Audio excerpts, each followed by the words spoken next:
तो भारत एक बहुत बड़ी एनर्जी क्रांति के बिल्कुल दरवाजे पर खड़ा है। ये कहानी है दशकों की प्लानिंग की, एक ज़बरदस्त टेक्नोलॉजिकल लीप की और भविष्य के लिए एक बहुत ही महत्वाकांक्षी लक्ष्य की। ये कहानी है भारत के न्यूक्लियर एनर्जी प्रोग्राम की। अभी हाल ही में अप्रैल 2026 में भारत ने न्यूक्लियर टेक्नोलॉजी में कुछ ऐसा कर दिखाया जिसने उसे दुनिया के कुछ गिने चुने देशों के क्लब में लाकर खड़ा कर दिया है। और ये एक ऐसी सफलता है जो देश के एनर्जी भविष्य को हमेशा के लिए बदल सकती है। तो आखिर ये खास टेक्नोलॉजी है क्या? इससे कहते हैं फास्ट ब्रीडर रिएक्टर या FBR। अब देखिए, जो नॉर्मल रिएक्टर्स होते हैं वो फ्यूल को इस्तेमाल करते हैं, मतलब ख़त्म कर देते हैं। लेकिन FBR, ये तो कमाल है। ये जितना फ्यूल इस्तेमाल करता है ना, उससे ज़्यादा फ्यूल बना डालता है। मतलब ये सचमुच अपनी एनर्जी खुद बना रहा है, जो इसे एक असली गेम चेंजर बना देता है। और ये ऐतिहासिक पल सच हुआ तमिलनाडु के कल्पक्कम में। 6 अप्रैल 2026 को भारत के प्रोटोटाइप फास्ट ब्रीडर रिएक्टर यानी PFBR ने पहली बार क्रिटिकलिटी हासिल की। अब क्रिटिकलिटी का मतलब क्या है? आसान शब्दों में कहें तो इसका मतलब है कि रिएक्टर ने सफलतापूर्वक एक self sustaining nuclear chain reaction शुरू कर दी है। इस कामयाबी का पैमाना समझने के लिए जरा ये देखिए। अब तक दुनिया में सिर्फ और सिर्फ रूस ही कमर्शियल स्केल पर फास्ट ब्रीडर रिएक्टर चला रहा था, सिर्फ एक देश। और अब इस सफलता के साथ भारत इस एक्सक्लूसिव क्लब में शामिल होने वाला दूसरा देश बन गया है। इससे पता चलता है कि ये कितनी बड़ी टेक्नोलॉजिकल छलांग है। ओके, तो एक सवाल उठता है, ये एक अकेला रिएक्टर भारत के भविष्य के लिए इतना जरूरी क्यों है? आखिर बात क्या है? इसका जवाब छिपा है देश की लॉन्ग टर्म न्यूक्लियर स्ट्रैटेजी में, एक ऐसा मास्टर प्लान जो दशकों पहले तैयार किया गया था। असल में भारत दशकों से एक बहुत ही सोची समझी 3 स्टेज न्यूक्लियर योजना पर काम कर रहा है और कल्पक्कम की ये जो हालिया सफलता है वो इस बड़े मास्टर प्लान के दूसरे स्टेज की एक बहुत ही अहम शुरुआत है। तो ये प्लान काम कैसे करता है, चलिए समझते हैं। स्टेज 1 जो कई सालों से चल रहा है, उसमें हमारे मौजूदा रिएक्टर्स का इस्तेमाल करके बिजली और प्लूटोनियम बनाया जाता है। फिर आता है स्टेज 2 जिसकी शुरुआत अभी PFBR से हुई है।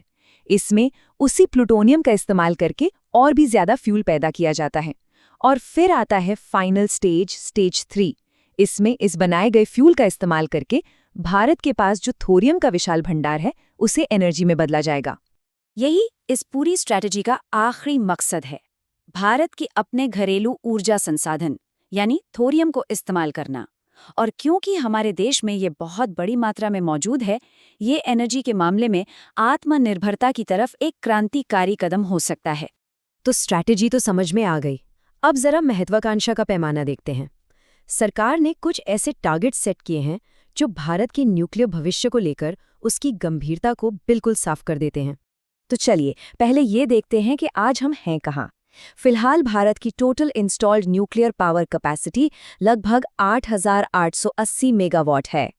और अब महत्वाकांक्षी लक्ष्य की बात करते हैं। साल 2047 तक भारत का लक्ष्य है अपनी न्यूक्लियर कैपेसिटी को बढ़ाकर 1 लाख मेगावाट तक ले जाना।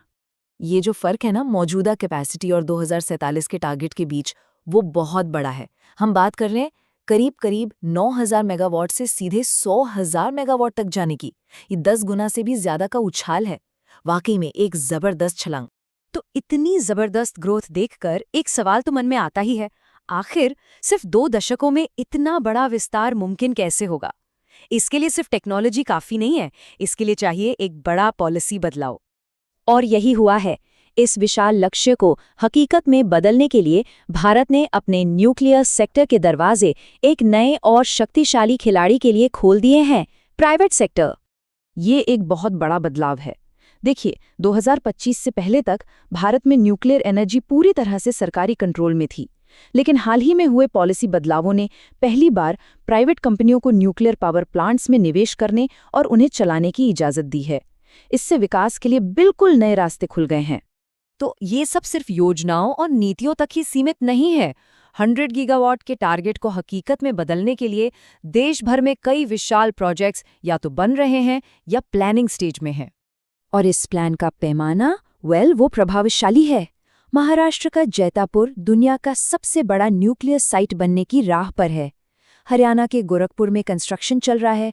आंध्र प्रदेश के कोवाड़ा में भी बड़े प्रोजेक्ट्स प्लान किए गए हैं।